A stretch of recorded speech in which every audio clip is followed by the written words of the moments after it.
پھر ایک ڈریم میں یعنی اللہ نے مجھے یہ بھی سمجھایا کہ جو ہم موویز دیکھتے ہیں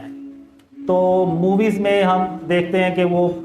ہم تو زیادہ تر انڈین موویز ہی دیکھتے ہیں، تو اس میں ہر تقریباً مووی میں وہ ایک باطل خدا دکھاتے ہیں شروع میں، اور اندر بھی وہ باطل خدا کی وہ چیزیں دکھاتے ہیں کہ ہیرو ناکام ہو رہا تھا اور باطل خدا نے اس کی مدد کی اور وہ کامیاب ہو گیا۔ اور یہ پھر ہم موویز اپنے رشتہ داروں دوستوں کو بتاتے ہیں کہ آپ بھی دیکھیں بڑی اچھی یہ مووی ہے۔ تو یعنی ہم یہ مووی دیکھ کے نا شرک کرتے ہیں، ایسا شرک جس کا ہمیں پتہ ہی نہیں ہے۔ اب اللہ جو ہے نا وہ تمام جہانوں کا رب ہے، تو فلم بے شک ایک وہ فیک سٹوری ہے، فیک جہان ہے، اس کا بھی رب اللہ رب العالمین ہی ہو سکتا ہے اور کوئی نہیں ہو سکتا۔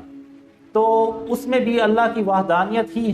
دکھائی جائے تو ہم وہ مووی دیکھیں، ورنہ ہم وہ مووی نہ دیکھیں، کیونکہ وہ بھی پھر وہ شرک کے زمرے میں آئے گی۔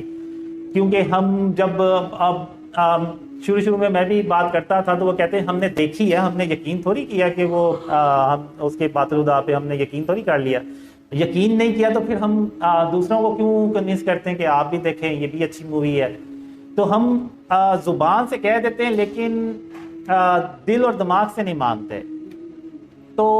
شرک جو ہے نا وہ صرف ہم نے زبان سے یہ اقرار نہیں کرنا کہ اللہ کا کوئی شریک نہیں ہے، بلکہ ہم نے جو اپنے عمل سے بھی یہ بات اللہ کو پروف کرنی ہے کہ ہم عملی طور پہ بھی شرک اور اس کی اقسام سے اپنے آپ کو بچاتے ہیں۔ ان کو اپنے ہاتھوں سے توڑا اور سارے صحابہ کرام کے سامنے توڑا، اور یہ پوری امت کے لیے قیامت تک کے لیے میسیج دے دیا کہ آپ نے بھی بت شکن بننا ہے، بتوں کو ان کو اپنے گھروں میں اپنے علاقوں میں نہیں سجانا۔ لیکن آج ہم نے خاتم النبیین محمد صلی اللہ علیہ وسلم کی اس سنت کو چھوڑ دیا، اس عمل کو چھوڑ دیا، اور وہی چیزیں ہم نے اپنے گھروں میں سجا لی ہیں۔ اب آپ اگر دیکھیں تو جو ڈیکوریشن پیسز ہمارے گھروں میں پڑے ہوئے ہیں اور وہ جو بت خانہ کعبہ میں پڑے ہوئے تھے ان میں اور ان میں کوئی فرق نہیں ہے، صرف شکلوں کا فرق ہے، تو باقی وہی چیز ہے۔ تو آج ہمیں اس چیز کی ضرورت ہے، اور اللہ نے مجھے